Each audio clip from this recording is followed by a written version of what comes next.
In this stage, you'll learn how to safely evade the blue zone.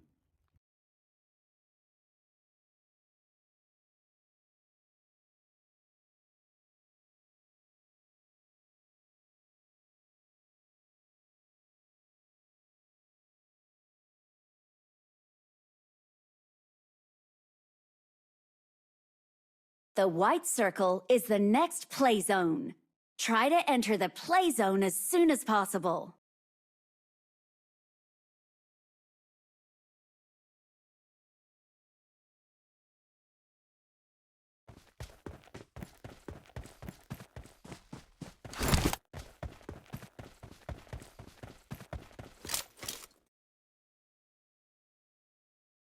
The blue area behind you is called the blue zone. You'll keep losing health when you're inside it. Look, it's dangerous to pass through urban areas when escaping the blue zone. Enemies can easily ambush you from the high ground. When avoiding the blue zone, try to avoid places where enemies gather. Find and stick to cover as you move. Go to the next destination and avoid the enemy's attack.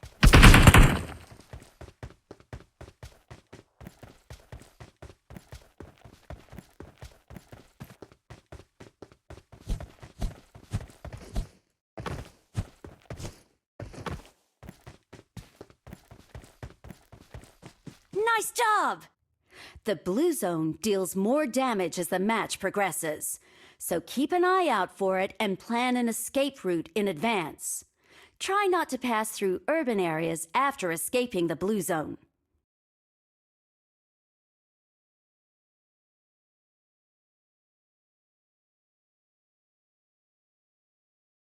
In this stage, you'll learn how to safely evade the blue zone.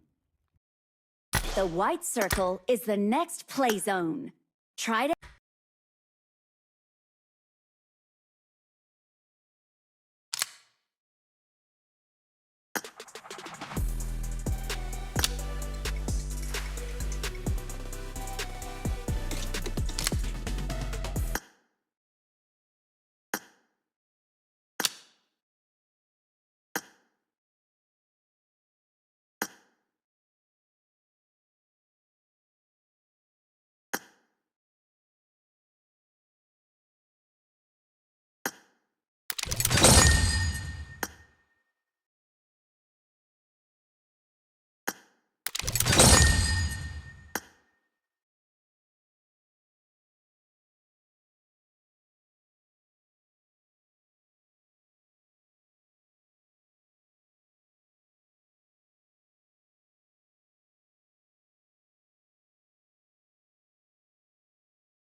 In this stage, you'll learn how to use vehicles.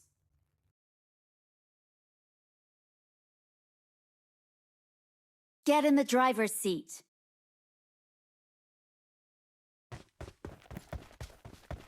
Vehicles are much faster than traveling on foot. They're helpful for seizing airdrops and escaping the blue zone.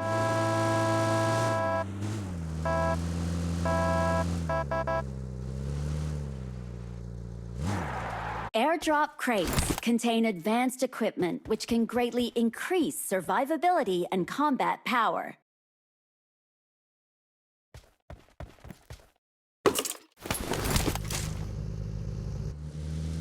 It's dangerous in the vicinity of an airdrop. Observe your surroundings carefully before looting. Look, those who couldn't get away got eliminated.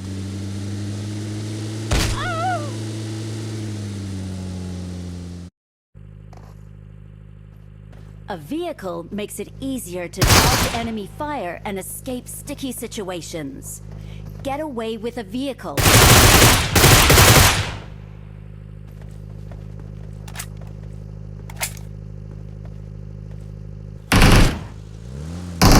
passengers in a vehicle can see the windows and shoot at enemies.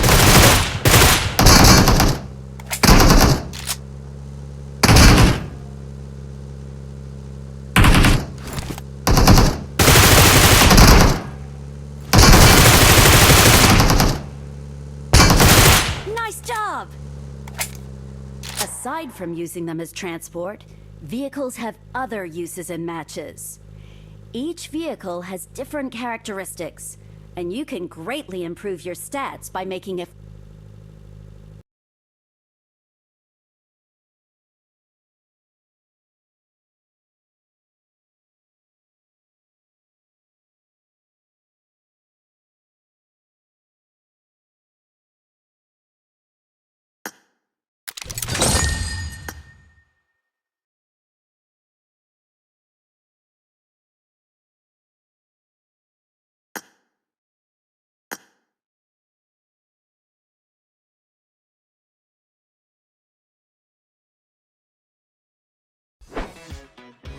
Even when it's a different map, or if resources are distributed differently, areas can still be roughly divided by advanced resource areas, intermediate resource areas, and rural areas. For example, in the classic map Air Angle, large urban areas, the harbor, and the military base can all be considered advanced resource areas.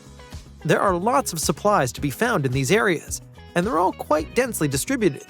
As a result, a lot of players contest these areas for loot, and it's easy to come across enemies. Smaller urban areas are mostly intermediate resource areas. Supplies are more scattered, and there are relatively fewer players looting these areas. Rural areas of the map comprise only a few scattered buildings. There are few resources, and it's difficult to run into enemies. Players that crave battles should always try to land in an advanced resource area after jumping. Getting into combat right away and winning is also a good way of gearing up. Those that prefer to develop more slowly and steadily should opt for larger intermediate resource areas. Much fewer players land in these areas. Even if there are other enemies about, it's still quite easy to avoid them. There will be plenty of time to get properly equipped at one's own pace. Lastly, if players want to avoid fighting at all costs, they can land in a rural area. There are very few players here, and it's usually very safe. It's possible to loot supplies in a large area for a long time. In-game vehicles often spawn near intersections and in the garages of some buildings. By carefully observing the map, it becomes much easier to find a vehicle. With a vehicle, it becomes way more convenient to travel about, enter the play zone, or go after airdrops. After entering the match, tap the mini-map to check out the flight path. You'll also be able to play zone. The red circle shows the red zone. Areas covered in blue are all part of the blue zone. Check the minimap often, and be mindful of the play zone's location. It can help plan out routes and strategies. After opening the minimap, tap anywhere on the map to set a marker. You'll be able to see the distance from the point set to your current location. Marked locations also show in the compass navigator of the main gameplay interface to help reach marked destinations. The minimap will also show enemy footstep and gunshot sounds. During a match, carefully observe the minimap to increase your chances of survival and making it to the play zone. It all helps with getting that final chicken dinner. Even when it's a different map, or if resources are distributed differently, areas can still be rough.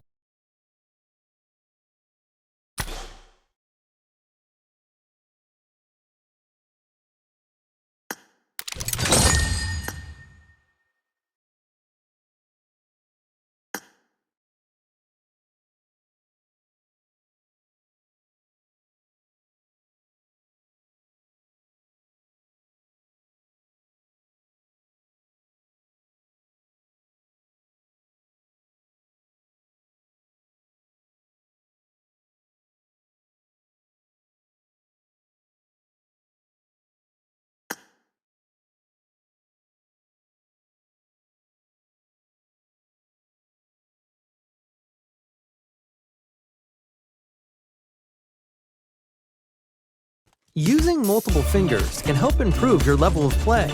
The most basic finger layouts only use 2 or 3 fingers. Using 2 fingers is simple and intuitive, and is great for new players. It also keeps the screen from getting too cluttered. Let's start with the default settings. Two-finger layouts are good for hip firing, peeking over cover, aiming down sights, and other basic maneuvers. But more advanced play like moving, shooting, or aiming down sights all at the same time requires greater control that's hard to achieve with two fingers. Three fingers gives more flexibility and can help with pulling off more complex maneuvers. It's much easier to execute moves like aiming down sights while moving or getting prone while in the middle of shooting. To make the most of using three fingers, it's best to change the button layout. First, we can move the left firing button to the upper left corner. Now we can easily tap it with our left index finger to fire. The left thumb will still control movement. Next, let's move the left and right peek buttons and aim down sight button to the right, next to the right side firing button. Use the right thumb to aim down sights, peek, jump, crawl, and control the view. With some practice, not only will you be able to move, shoot, and aim down sights at the same time, but you'll also be able to pull off complex moves like moving and peeking, jumping and shooting, and more. The possibilities for control have gone up a ton. Next, we'll practice controlling recoil. Every firearm produces recoil when it's fired. If the fire button is held down on a fully automatic weapon, the crosshair will continue to shift upward. Practicing how to control the recoil will help improve our accuracy and win tough firefights. When using two fingers and holding down the fire button, keep lowering your aim to compensate for the recoil. When using three fingers, we recommend going to Settings and setting Scope Mode to Mixed. Use the left index finger to fire, and at the same time, use the right thumb to aim down sights while continuously dragging down on the screen to compensate for recoil. You'll be able to quickly aim down sights while controlling the recoil effectively. Setting a comfortable sensitivity also helps with recoil control. For third-person mode, while not aiming down sights, we recommend a sensitivity of 110% to 130%. When firing in close quarters, slowly drag the crosshair downward. This can massively improve your shooting accuracy. Also, when aiming with the basic sight, red dot sight, or holographic sight, we recommend setting sensitivity to 55% to 60%. It will be much easier to control the recoil in close quarters combat when using these sights. When fighting enemies at mid-distance, it's best to use a 3x or 4x scope. It's best to set sensitivity to somewhere between 20% to 25%. For enemies far in the distance, we regularly use a 6x or 8x scope. For these attachments, it's recommended to set sensitivity to 15% or less. Get used to using multiple fingers to play the game and improve your recoil control. These are key to granting an edge in battle and will help you get that final chicken dinner. Using multiple fingers can help improve your level of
Today, let's learn about movement and techniques. Try it out for yourself. Defeat me within the time limit. Let's start with the most basic situation. I'll stand still over here. Go! Nice job!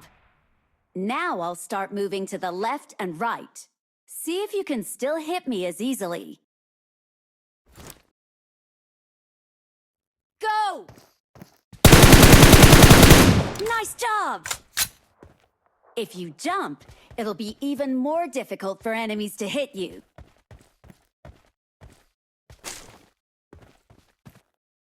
Go!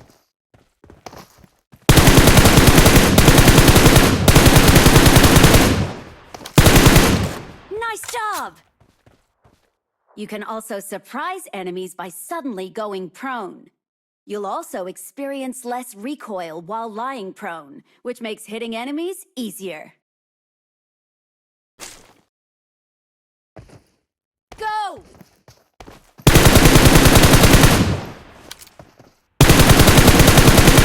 Nice job! Movement mastery requires skill and practice, but is a staple of high-level play. Keep playing, and you'll slowly get the hang of it.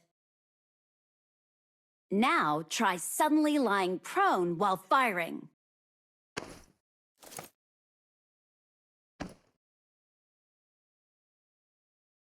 Go! Nice job! The next just like before, try to defeat me in a different situation. Go! Nice job! It's foolish to stand while out in the open. It's a lot safer to lie prone. Go!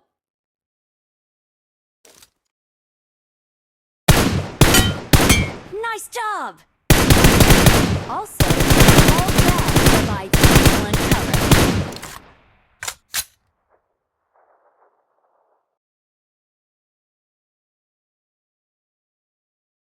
Go!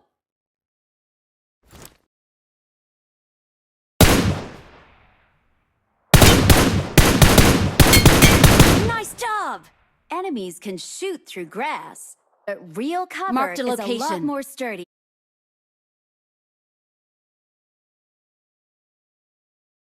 Go!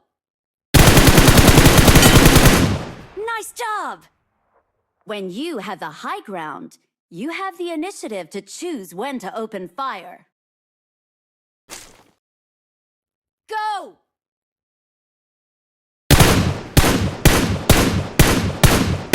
Nice job! Cover also lets you make use of a practical technique called peeking.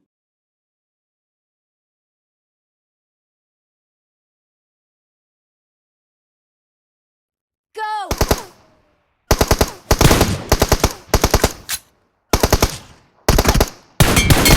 Nice job! What situation was most annoying to deal with? Try gaining that advantage for yourself during battle. I was peeking.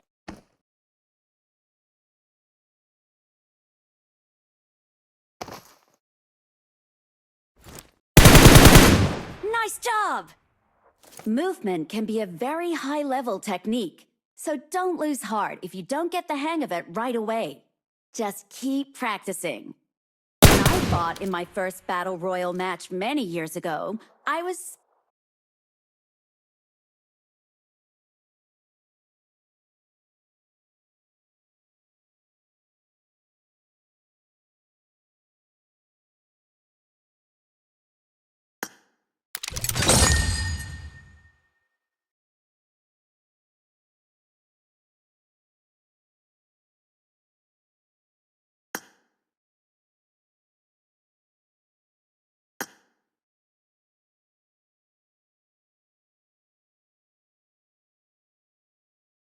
In this stage, you'll practice how to use throwables.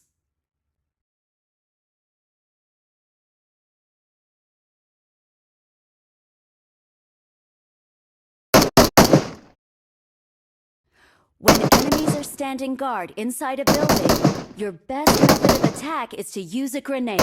Throwing grenades when they're about to explode makes it more difficult for enemies to avoid. Okay, now you try it while I draw their attention. First, stealthily approach the enemies.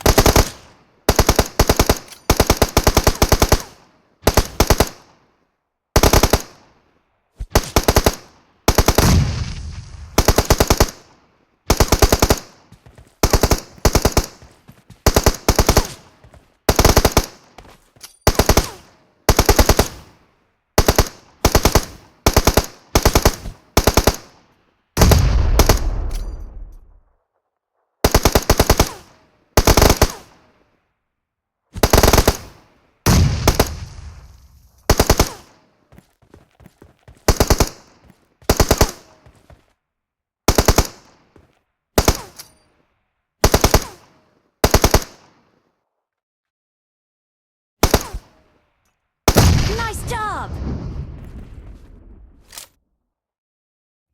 Molotov cocktails are another extremely practical throwable. It ignites upon hitting an obstacle after being thrown.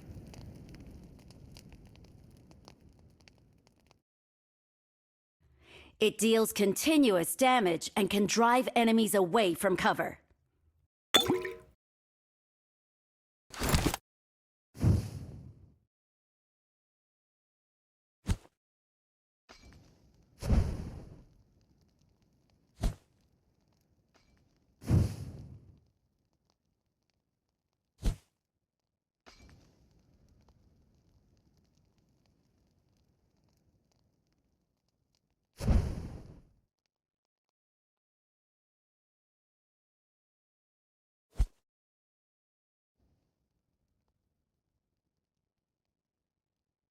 Nice job!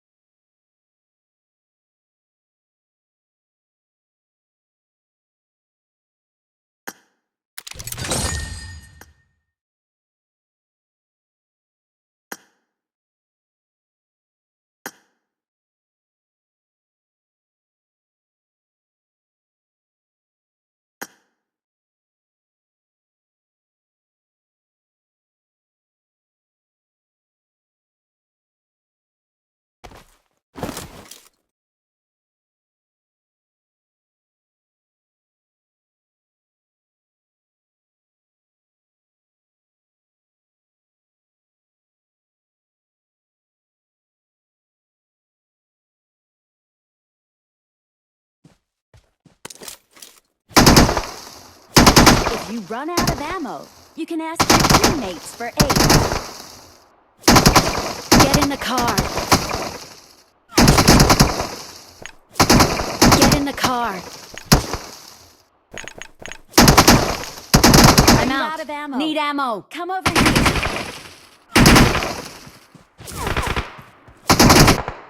The blue zone is coming. Evacuate now.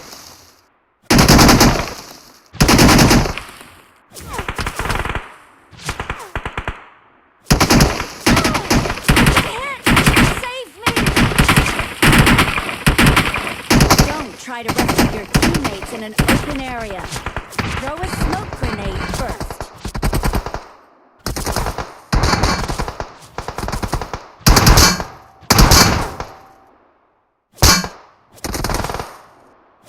Don't try to rescue your teammates in an open area. Carry them to a safe place first.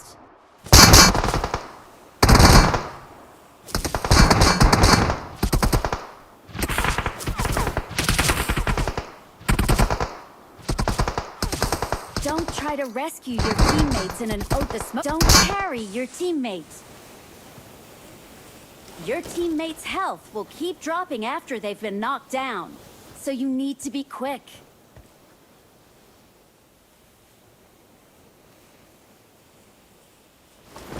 Rescue your teammate.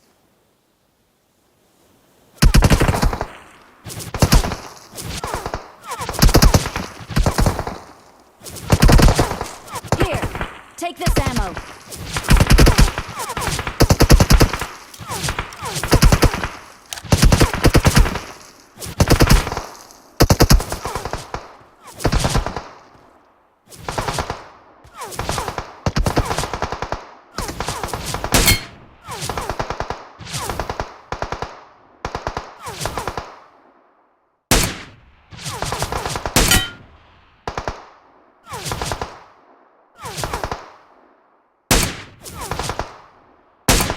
Nice job!